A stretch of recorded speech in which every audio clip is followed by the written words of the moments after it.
From today, I want you to learn that Kenya is not in Africa. Africa is in Kenya.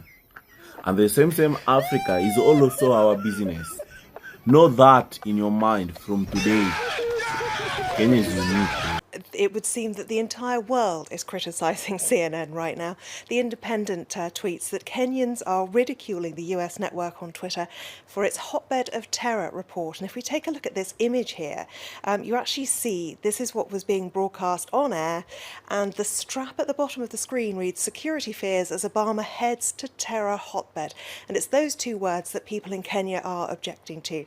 They say that they are the victims of terror, not the place where terror is actually breeding, because of course the Al-Shabaab militants, which is what's being talked about here, are based in Somalia, just over the border.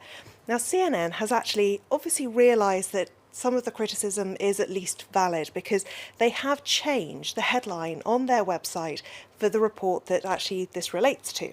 Obama's trip raises security concerns, they now say.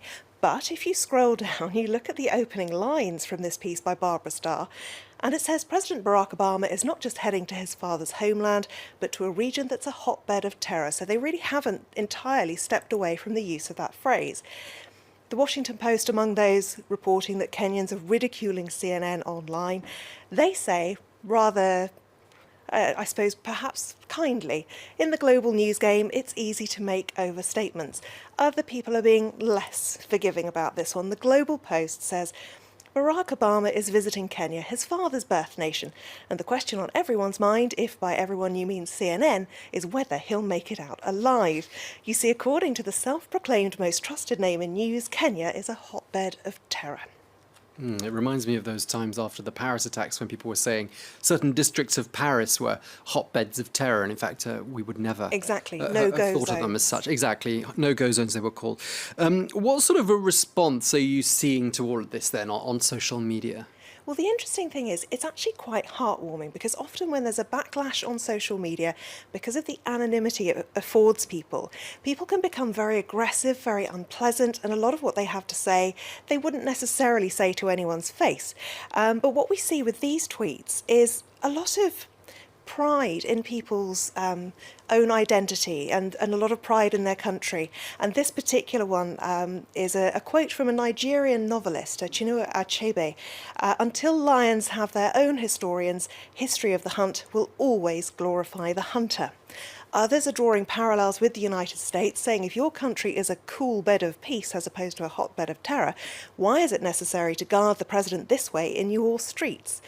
It's a valid question to be asked. This Twitter user is talking about the fact that yesterday they were calling Kenya a hotbed. Is this peace? And of course that's an image there from the latest mass shooting in the United States, that cinema shooting which saw 2 people killed and the gunman himself. So a lot of people drawing comparisons. This one, I don't need to look too hard to spot the hotbed of terror, because this graph shows the gun-related murder rates in the developed world, and yes, you've guessed it, on the right-hand side in the red, far higher than everyone else, is the United States. Now, the Kenyan Interior Minister has actually called on CNN to apologise. So far, there's been no apology made, but it would appear that Kenyans are making the best of this, because if we look at this report from Capital FM, which is a Kenyan radio station, they say that Kenyans are using the hashtag #SomeoneTellCNN to actually showcase the brand of Kenya, if you like. And people are really talking about what it means to them to be Kenyan, what they're proud of, what Kenya means to them. And you're getting images like this amazing lion. Someone tell CNN that this is magical Kenya.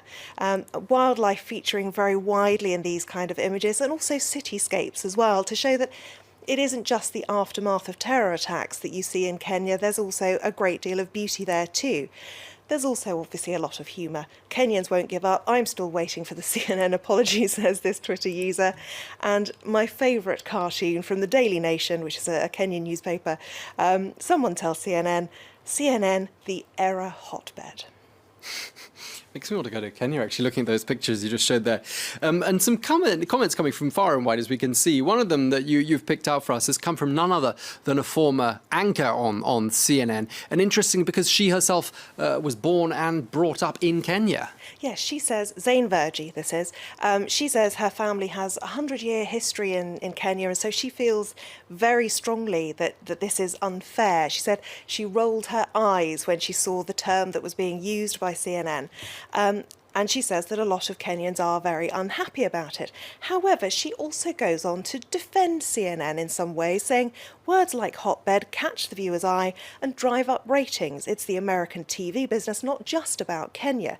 Africa is still perceived by the majority of US writers and producers as a dangerous place, that it's all pretty much the same. Now, as defences go, it's not the strongest one of CNN's editorial policy on this.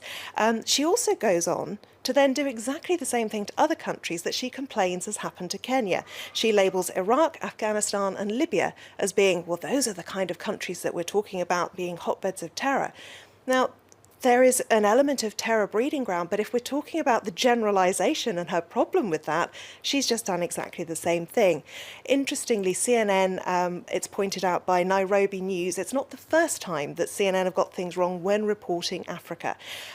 Lots of errors in terms of maps. It would appear they're a little lacking when it comes to knowledge of geography.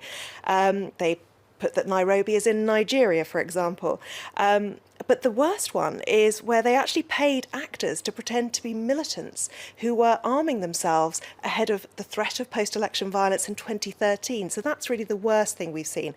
But to end on a lighter note, little bit risque this one, hope you're not too sensitive to these things. Someone tells CNN that the last time a Kenyan made a bed hot in Hawaii, it produced a president of the United States. Okay, well, I'm going to avoid the words hot and bed, I think, for the next few weeks. I think in any kind of story that I'm covering, hotbed is a no-go word for me from now on. Thank you very much, Emma J. It was long in coming, but CNN International has finally expressed its deep regret of a news item aired on its channel portraying Kenya as a hotbed of terror ahead of US President Barack Obama's visit last month. CNN's Global Executive Vice President and Managing Director Tony Maddox, who flew in from Atlanta, USA, met President Kenyatta at State House, Nairobi, and delivered the apology. Maddox admitted that the description of Kenya as a hotbed of terror was both ill-fitting and undeserved. The official Twitter handle of Kenya's presidency captured the feeling of many Kenyans. Under the hashtag Uhuru tells CNN, the Twitter handle quoted President Kenyatta saying, "We do not expect to be showered with praise. We accept honest criticism. That is how we grow." Tony Maddox, who oversees CNN's global editorial policy, said, "We acknowledge there is a widespread feeling that the report annoyed many, which is why we pulled down the report as soon as we noticed." I wish the King had more pride in Britain. But it seems that every time King Charles visits the West Indies or Africa, he's got to crawl, he's got to grovel, he's got to apologise for Britain's wicked colonial past and pretend it was 100% evil. And it's the whole same story again on his visit this week to Kenya, where activists are hoping that after sorry comes reparations, free money. The wrongdoings of the past are a cause of the greatest sorrow and the deepest regret. There were abhorrent and unjustifiable acts of violence committed against Kenyans as they waged, as you said at the United Nations, a painful struggle for independence and sovereignty. And for that, there can be no excuse. Joining me from London every Wednesday is Patrick Christie, star presenter on GB News, which also, by the way, now has the fastest growing news site in Britain. It's on its way. Patrick, the King's slamming of British history in Kenya, the right thing to do, or is he letting Britain down a bit?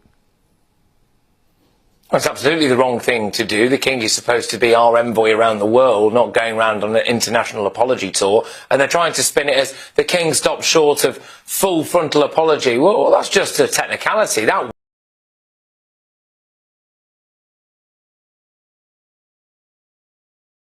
Guys, I want to know what the hardest country in Africa is to argue. When you're talking about the hardest country to argue with, I think you can start with Nigeria, South Africa, Ghana, Uganda. You can just name them. But when we are talking about a country which is impossible to argue and win, that's where the great mighty Republic of Kenya comes in. If you ever win an argument against Kenyans and they apologize to you, then you deserve a Nobel Peace Prize. You deserve to be put among the Guinness Book of Records, because that's something which has never happened. It's among the 7 wonders of the world. And for Kenyans, it's not like we don't like to apologize because we are arrogant or rude. No, it's because most of the time we are right. And you can't apologize when you are right. The last Kenyan to surrender and apologize was in the year 1529. According to the sources, it says that the man collapsed immediately and he died. Because for us Kenyans, our DNA is not programmed to accept defeat and apologize. Like, the program cannot detect that command of saying sorry.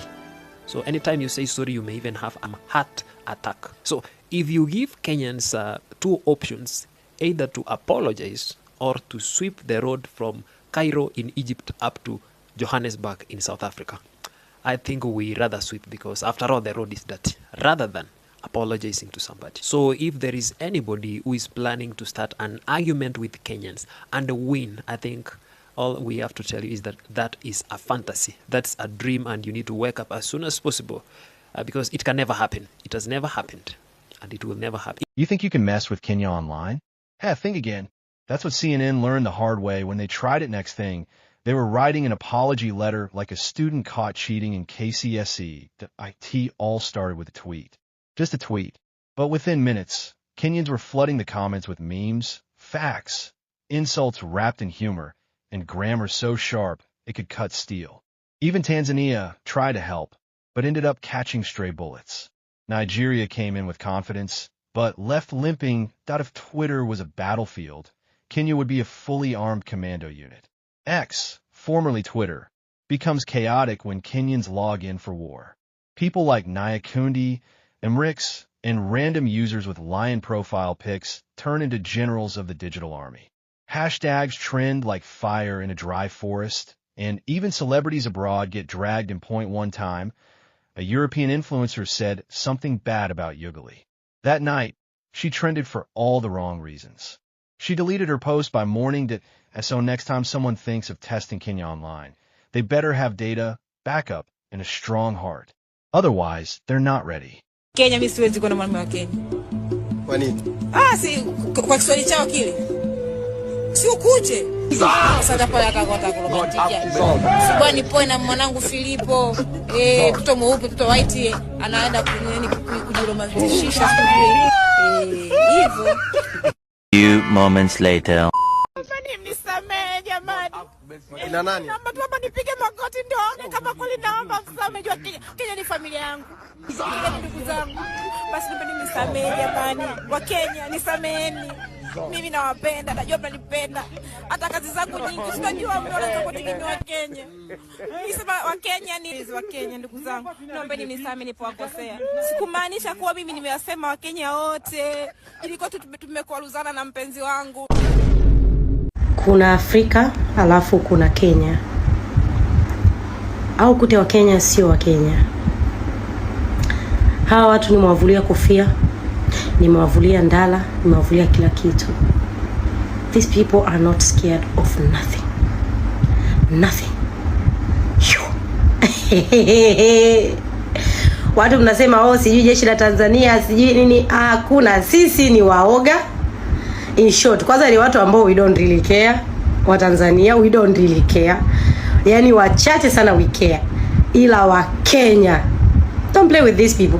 Mimi waliponichangamkia TikTok kwa kabana account yangu, umoja wa watu, it's in another level. It's in another level. Kenya, Igwe, you are the master. Songo Mombali nanga. Kasongo mbona wewe. Songa libala. Kasongo mbona wewe. Mbona wewe. Mombali nanga.